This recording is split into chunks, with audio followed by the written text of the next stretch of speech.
Assalamualaikum warahmatullahi wabarakatuh. Innal hamdalillah na'maduhu wa nasta'inuhu wa nastaghfiruh wa na'udzu billahi min syururi anfusina wa min sayyiati a'malina. May yahdihillahu fala mudhillalah wa may yudlil fala hadiyalah. Wa asyhadu an la ilaha illallah wahdahu la syarikalah wa asyhadu anna Muhammadan abduhu wa rasuluh. Allahumma shalli ala nabiyyina Muhammadin wa ala ali wa man tabi'ahum bi ihsanin illa yaumiddin. Amma ba'd. Mana kabar teman-teman semua? Semoga puasanya lancar ya, dan segala amal ibadah kita di bulan puasa ini diterima Allah Subhanahu wa taala. Amin. Amin. Teman-teman, marilah kita panjatkan segala puji bagi Allah, Rabb semesta alam, yang telah memberikan kita berbagai karunia. Karunia terbesar yang Allah berikan adalah karunia iman dan Islam. Semoga kita semakin bersyukur atas nikmat tersebut, dan kita bisa buktikan dengan semakin meningkatkan ketakwaan kita kepada Allah Subhanahu wa taala. Salawat dan salam semoga tetap tercurah kepada junjungan kita dan suri tauladan kita, Nabi akhir zaman, Nabi besar kita Muhammad sallallahu alaihi wasallam, keluarganya, sahabatnya, dan juga umatnya yang istiqomah di jalannya. Semoga kelak kita mendapat syafaat dari beliau ila yaumil qiyamah. Amin. Amin. Teman-teman semua yang dimuliakan oleh Allah, pada kesempatan kali ini kami mewakili kelas 6A akan menyampaikan kisah salah satu di antara 25 nabi dan rasul Allah, yaitu Nabi Ayub alaihissalam. Nabi Ayub berasal dari Rum. Istri beliau bernama Laya, dan juga ada yang menyebut dengan Rohmah. Ia berasal dari keturunan Nabi Yakub. Dulunya Nabi Ayub terkenal sangat kaya dengan harta yang berlimpah ruah. Contohnya saja sapi, unta, kambing, kuda, dan keledai. Dalam hal jumlah yang tak ada yang bisa menyainginya. Allah juga memberikan kepada beliau karunia berupa keluarga, anak laki-laki, dan anak perempuan. Nabi Ayub sangat terkenal dengan orang yang baik, bertakwa, dan menyayangi orang miskin. Beliau juga biasa memberi makan orang miskin, menyantuni janda, anak yatim, kaum duafa, dan ibnu sabil. Beliau adalah orang yang rajin bersyukur atas nikmat Allah dengan menunaikan hak Allah. Namun, Allah kemudian memberikan ujian kepada Nabi Ayub.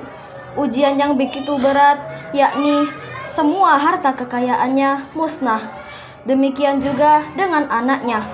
Selain itu, Allah memberikan Nabi Ayub ujian berupa penyakit, yaitu jusham atau kusta. Yang selamat pada dirinya hanyalah hati dan lisannya yang beliau gunakan untuk banyak berzikir kepada Allah Subhanahu wa taala, sehingga dirinya terus terjaga. Semua orang ketika itu menjauh dari Nabi Ayub hingga ia mengasingkan diri di suatu tempat. Hanya istrinya sajalah yang mau menemani Ayub atas perintahnya. Sampai istrinya pun merasa lelah hingga mempekerjakan orang lain untuk mengurus suaminya. As-Sudi menceritakan pula bahwa Nabi Ayub menderita sakit hingga terlihat sangat-sangat kurus, tanpa daging, hingga urat syaraf dan tulangnya terlihat. Istri Nabi Ayub yang bernama Rahmah yang mengurus Nabi Ayub alaihissalam, saat mengurus dan membawa bekal pada beliau, istrinya sampai pernah bertanya kepada Nabi Ayub yang sudah menderita sakit sangat lama, "Wahai Ayub, andai engkau mau berdoa pada Rabb-Mu, tentu engkau akan diberikan jalan keluar." Nabi Ayub menjawab, "Aku telah diberi kesehatan selama 70 tahun. Sakit ini masih derita yang sedikit yang Allah timpakan sampai aku bisa bersabar, sama seperti masa sehatku, yaitu 70 tahun." Istrinya pun semakin cemas. Akhirnya karena tak sanggup lagi, istrinya mempekerjakan orang lain untuk mengurus suaminya sampai memberi makan padanya. Lihatlah bagaimana kesabaran beliau. Musibah beliau padahal telah berat, namun beliau masih menganggapnya belum seberapa. Meskipun ujian yang diterima begitu berat, Nabi Ayub tidak pernah sedikit pun meninggalkan Allah Subhanahu wa taala. Beliau terus berzikir dan berdoa kepada Allah Subhanahu wa taala. Bahkan Nabi Ayub tidak tergoda oleh bisikan-bisikan iblis yang selalu menggoda agar Nabi Ayub ingkar kepada Allah Subhanahu wa taala.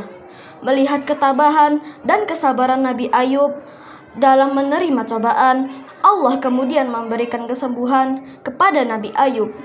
Dan sedikit demi sedikit dengan usahanya, Nabi Ayub pun kembali hidup dengan berbahagia bersama keluarganya. Teman-teman yang dimuliakan oleh Allah, dari kisah Nabi Ayub alaihissalam ini ada beberapa hikmah dan pelajaran yang bisa kita ambil. Pelajaran pertama yang bisa kita ambil, jika kita berkecukupan harta benda, kita harus selalu bersyukur kepada Allah dan membantu orang lain yang kesusahan. Dan jika hidup kita dalam kekurangan, maka kita harus tetap bersabar dan bersyukur kepada Allah. Rasulullah Shallallahu Alaihi Wasallam bersabda yang artinya, sungguh menakjubkan keadaan seorang mukmin. Seluruhnya urusan itu baik.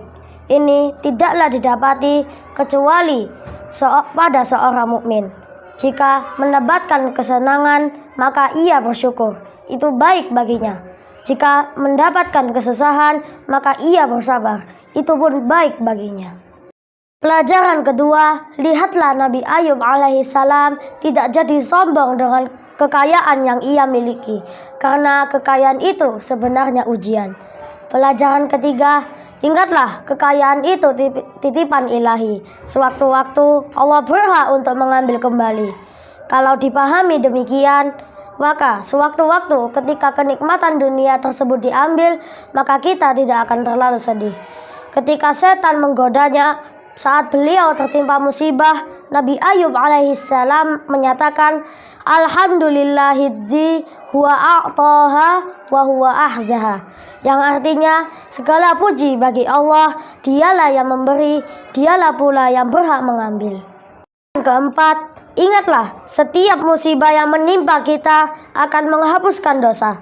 Dari Abu Sa'id dan Abu Hurairah radhiyallahu anhum, Rasulullah Shallallahu Alaihi Wasallam bersabda yang artinya, tidaklah seorang mukmin tertimpa rasa sakit yang terus menerus, rasa capek, kekhawatiran pada masa depan, sedih akan masa lalu, kesusahan hati, atau sesuatu yang menyakiti sampai pada duri yang menusuknya.